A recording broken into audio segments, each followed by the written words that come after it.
Guys, welcome back to my YouTube channel. ನಾನಿವತ್ತು soya Manchurian ಮಾಡಿದ್ದೀನಿ. ತುಂಬಾ ಟೇಸ್ಟಿಯಾಗಿ ಬಂದಿದೆ.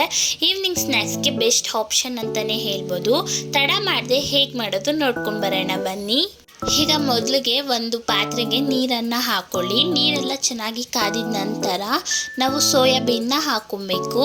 ಇಲ್ಲಿ ನಾನು ದಪ್ಪ ಸೈಜಿಂದು ಸೋಯಾಬೀನ್ನ ಹಾಕ್ಕೊತಿದ್ದೀನಿ. ಸೋಯಾಬೀನ್ ಎಲ್ಲಾನು ಹಾಕ್ಕೊಂಡು ಅದು ಸ್ವಲ್ಪ ಸಾಫ್ಟ್ ಆಗೋವರೆಗೂ ಬೇಯಿಸ್ಕೊಳ್ಳಿ. ಈಗ ಒಂದು 5 ಮಿನಿಟ್ಸ್ ಆಯಿತು. ಸೋಯಾಬೀನು ಸಹ ಚೆನ್ನಾಗಿ ಬೆಂದಿದೆ. ಈಗ ಈ ಒಂದು ನೀರನ್ನೆಲ್ಲ ಚೆಲ್ಲಿ ನೋಡಿ ಗೈಸ್, ಈಗ ಒಂದು ಪಾತ್ರೆಗೆ ಶಿಫ್ಟ್ ಮಾಡ್ಕೊಂಡಿದ್ದೀನಿ. ಈಗ ನಾವು ತಣ್ಣೀರನ್ನು ಹಾಕೊಬೇಕು.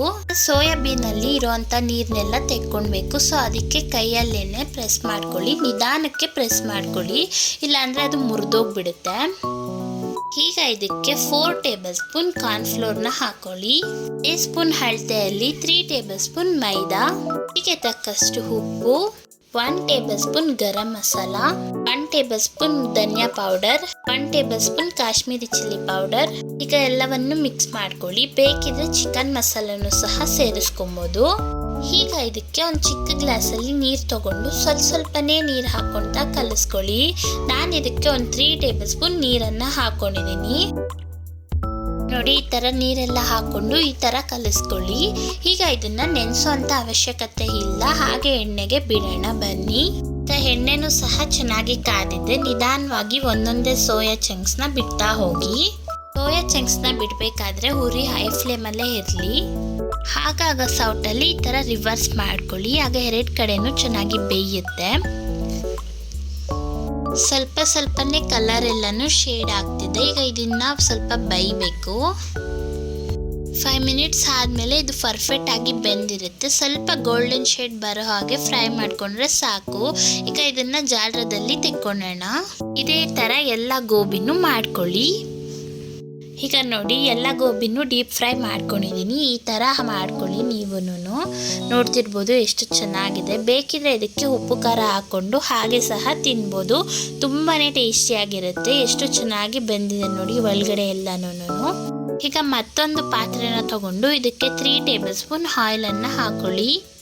ಎಣ್ಣೆ ಕಾದಿದ ನಂತರ ಮೀಡಿಯಂ ಸೈಜಿಂದು 2 ಈರುಳ್ಳಿನ ತಗೊಂಡು ಅದರಲ್ಲಿ ಸ್ವಲ್ಪ ಉಳಿಸ್ಕೊಂಡು ಫುಲ್ ಹಾಕ್ಕೊಂಡು ಈರುಳ್ಳಿನೂ ಸಹ ಚೆನ್ನಾಗಿ ಫ್ರೈ ಮಾಡ್ಕೊಳ್ಳಿ. ಈರುಳ್ಳಿ ಎಲ್ಲ ಫ್ರೈ ಆಗಿದ್ದಾದಮೇಲೆ 1 ಟೇಬಲ್ ಸ್ಪೂನ್ ಶುಂಠಿ ಬೆಳ್ಳುಳ್ಳಿ ಪೇಸ್ಟನ್ನು ಹಾಕ್ಕೊಂಡು ಹಸಿ ವಾಸನೆ ಹೋಗೋ ಹಾಗೆ ಫ್ರೈ ಮಾಡ್ಕೊಳ್ಳಿ.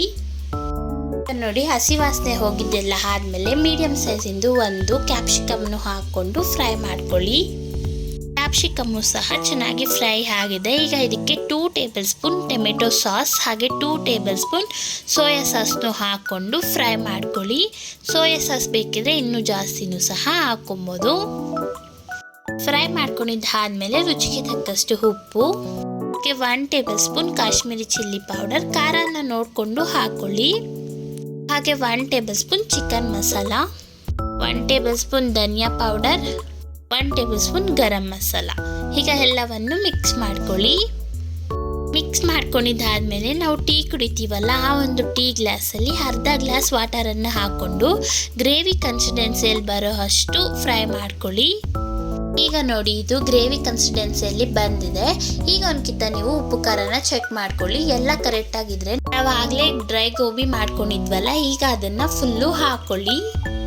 ಈಗ ಇದನ್ನು ಚೆನ್ನಾಗಿ ಮಿಕ್ಸ್ ಮಾಡ್ಕೊಳ್ಳಿ. ಈಗ ಇದಕ್ಕೆ ಸಣ್ಣದಾಗಿ ಹಚ್ಚಿಟ್ಕೊಂಡಿರುವಂಥ ಕೊತ್ತಂಬರಿ ಹಾಗೆ ಉಳಿಸ್ಕೊಂಡಿರುವಂಥ ಈರುಳ್ಳಿ, ಹಸಿ ಈರುಳ್ಳಿನೂ ಹಾಕ್ಕೊಂಡು ಮಿಕ್ಸ್ ಮಾಡ್ಕೊಳ್ಳಿ.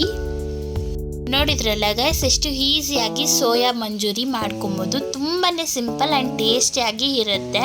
ಇದೇ ಖುಷಿಗೆ ನಮ್ಮ ಚಾನಲ್ನ ಯಾರೆಲ್ಲ ಹೊಸದಾಗಿ ನೋಡ್ತಿದ್ದೀರೋ ಪ್ಲೀಸ್ ಸಬ್ಸ್ಕ್ರೈಬ್ ಮಾಡ್ಕೊಳ್ಳಿ.